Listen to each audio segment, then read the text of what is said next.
Hello, Morongo Basin and listeners around the world online at Z107.7fm.com. Here is the Z107.7 local news for Wednesday, April 26th, 2023. Prosecution and defense rested in the trial of Pejman Elahi, the Wonder Valley man on trial for 9 counts, including attempted murder. Online news editor Robert Hayden joins us with his report. Prosecuting attorney Heather Azouk recalled law enforcement to the stand for Tuesday morning testimony. Detective Holloway of the San Bernardino County Sheriff's Department was back on the stand, clarifying the photo lineup that he showed to the victim that helped identify Pejman Elahi as the shooter in the November 9th incident. The trial continued with testimony from the neighbor who called 911 after hearing the victim's screams for help on that day. The neighbor described the morning she found the victim, Gerald Jonas, with 3 gunshot wounds on the property of Brianna Shawn. She says at first the yelling wasn't a concern, as they, quote, do get some interesting characters in the neighborhood. But she said when the yelling turned into a desperate screaming for help, she had to scramble over an adjacent fence and found Jonas bleeding on the patio of Shawn's residence. The neighbor immediately called 911, and the courtroom listened to a recording of the call. In it, you can hear the neighbor trying to calm the distraught Jonas, who is described as screaming and thrashing around. The Good Samaritan stayed with Jonas as deputies and paramedics arrived, despite not knowing the circumstances of the shooting or even where the shooter was. In the call, Gerald Jonas answers both the neighbor and the responding officer's questions of who shot you with the answer Chucky, or Brianna's new boyfriend, Chucky. The final testimony came from Deputy Alexander Stumbo, who is one of the first law enforcement on the scene. He confirmed that the name Chucky was used to identify the shooter, which is a known nickname for Pejman Elahi. On recross, defense attorney John Paul Sorreo made sure it was clear that according to testimonies, no physical description of Elahi was given by the victim other than being described as a Hispanic adult male with a, quote, gang of tattoos on his face. With that testimony, prosecution and defense rested, with the case being presented to the jury this morning for their deliberation and eventual verdict. Reporting for Z107.7 News, this is Robert Hayden. Property owners in and around historic Main Street in Pioneertown recently received a letter from County Land Use Services soliciting feedback on a proposed zoning overlay for the 46 acres that is the center of town. The proposal aims to manage redevelopment in the area by keeping it appropriate to community interests, historic preservation, and within a scale that local infrastructure can support. Reporter Mike Lipsitz has more on this attempt to clarify and codify the maze of confusing regulations that govern county land use.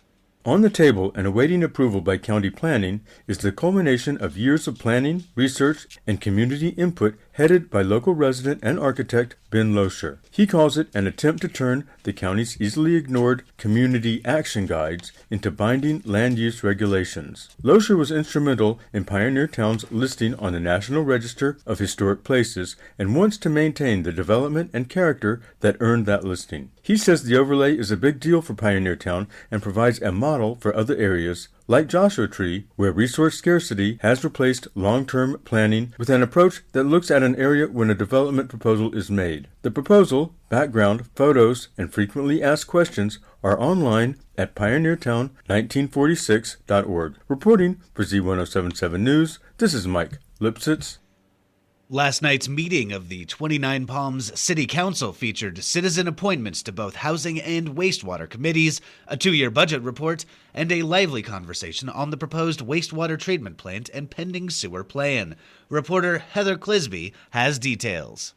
The Tuesday night meeting of the 29 Palms City Council featured significant discussions on housing, the city budget, and the proposed sewer and wastewater treatment plant. Councilmember Octavia Scott pulled the Housing Element Annual Progress Report from the consent calendar for comment. While the state has mandated that all California cities must add 1,000 additional units by 2029, the city issued just 25 building permits in 2022 and only a handful this year so far. Finance Director Abigail Hernandez presented a preliminary 2-year general fund budget that highlighted city priorities and targeted spending. Hernandez stated that city expenditures are increasing more than city revenues. There will be public hearings on the city's spending plans on May 23rd and June 13th before the council gives final approval in July. The remainder of the meeting focused on the financing and location of the wastewater reclamation project Phase 1, rather, the wastewater treatment facility for the city's eventual sewer system. The city has conducted several studies, consulted the 29 Palms Water District, and landed on a location, an open area north of Highway 62, west of Utah Trail, and just east of the post office. Residents at the meeting expressed both concerns about unwelcome aromas and excitement over septic-free properties. When Councilmember Scott suggested moving the proposed site, City Manager Frank Lucchino explained that the city is applying for a time-sensitive state grant slated specifically for septic-to-sewer conversions. The funds are first come, first serve, and the project must be shovel-ready. Lucchino stated that changing the location would likely mean more studies that would delay the application beyond the June deadline, and the city could possibly miss an opportunity to have the project entirely funded, thus saving residents from upfront costs. The mitigated negative declaration for the project was approved, with Councilmember Scott abstaining. Reporting for Z107.7, this is Heather Clisby. At last night's meeting, the Yucca Valley Planning Commission reviewed the Carl's Jr. sign and exterior colors and approved the revisions. The commission also reviewed the capital project update reports and the land development update report. Hillary Sloan is here with details from last night's meeting.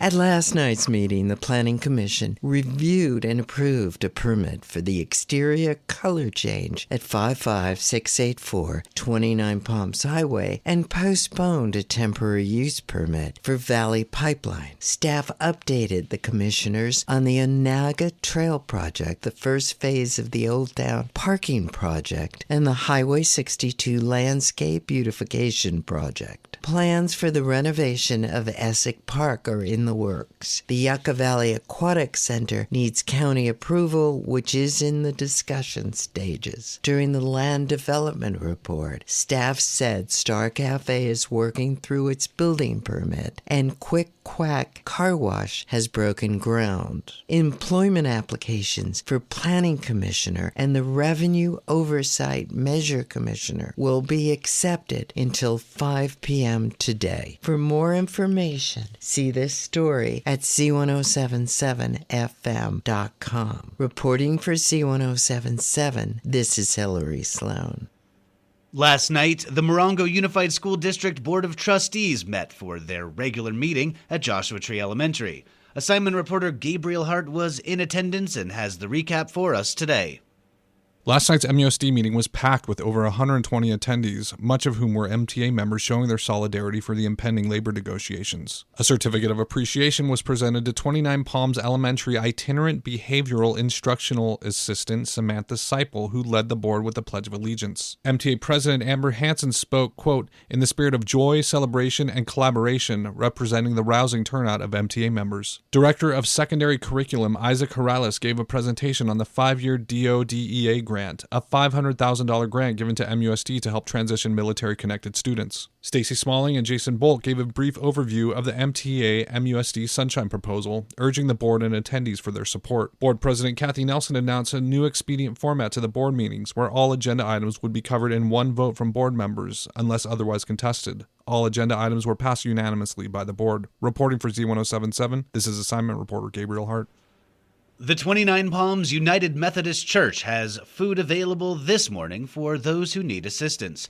Bags of non-perishable food will be distributed at the church, located at 6250 Mesquite Springs Road in 29 Palms, between 9 a.m. and noon today.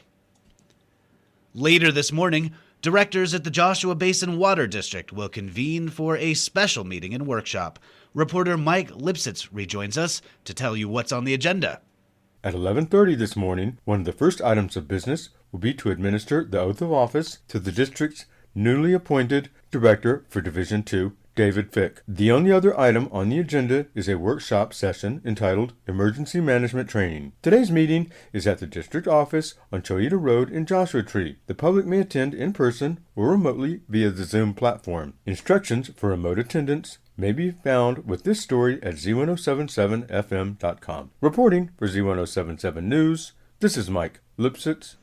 And finally, Theater 29 is seeking wayward lovers and fairies alike for their season finale production of William Shakespeare's A Midsummer's Night's Dream. Arts and entertainment reporter Charlie Thomas urges you to find out what fools these mortals be. Auditions for A Midsummer Night's Dream have been announced for Saturday, April 29th from 5 to 8 p.m., with callbacks on Sunday, April 30th from 6 to 8 p.m. For the first time ever, Theater 29 will be offering Shakespeare. Director Charlie E. Parker is looking for a cast of 12 to 20 performers to play various characters, such as young lovers, fairies, clowns, and dancers.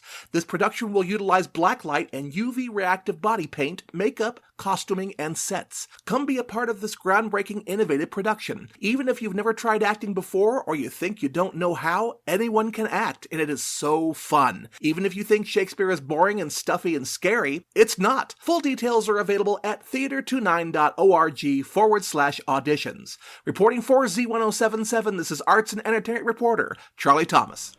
That's our local news. Hear local news 7 times a day, 7 days a week at 7, 8, 9, noon, 4, 5, and 6. If you hear news happening, let us know about it.